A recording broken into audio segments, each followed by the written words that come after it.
There's hope for a pause in the fighting between Israel and Hamas. Sky News understands Israel has agreed to a plan to have Israeli-American hostages released in exchange for a pause in hostilities and more aid deliveries to Gaza.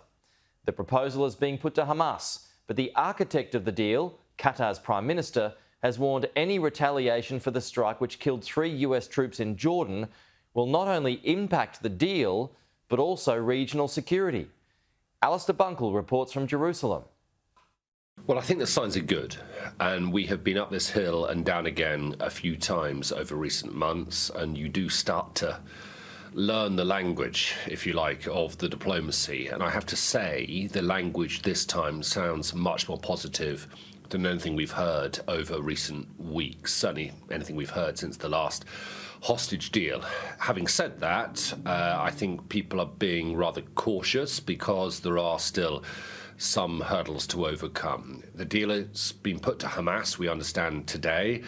It might be that Hamas rejected outright. Hamas had been very clear that they would not release any Israeli hostages until Israel agreed to a total ceasefire and a withdrawal from the Gaza Strip.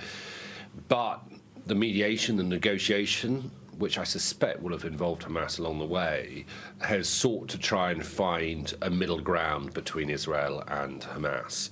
And it looks like the broad sort of brushstrokes of that will be a sort of a staged process whereby the first stage that might last 2 or 3 weeks will see the release of the remaining women and children in custody, in captivity, and then it will be extended further to deal with different categories like men, IDF soldiers, etc. So I think that's the sort of thing we will see.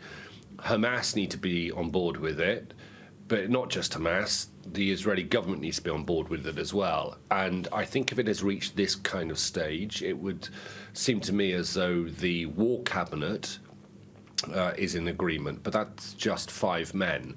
It would then need to go to the Security Cabinet and the full cabinet, and that's when you bring in the more extreme right-wing elements of the current Israeli government, elements that over the weekend, some of them were at a conference proposing a future Israeli occupation of Gaza. So it, and I'm just sort of speculating here, but that is where Benjamin Netanyahu might have problems trying to sell this deal. If some members of his cabinet think that this deal will ultimately lead to a permanent ceasefire and then a political solution, they might oppose it.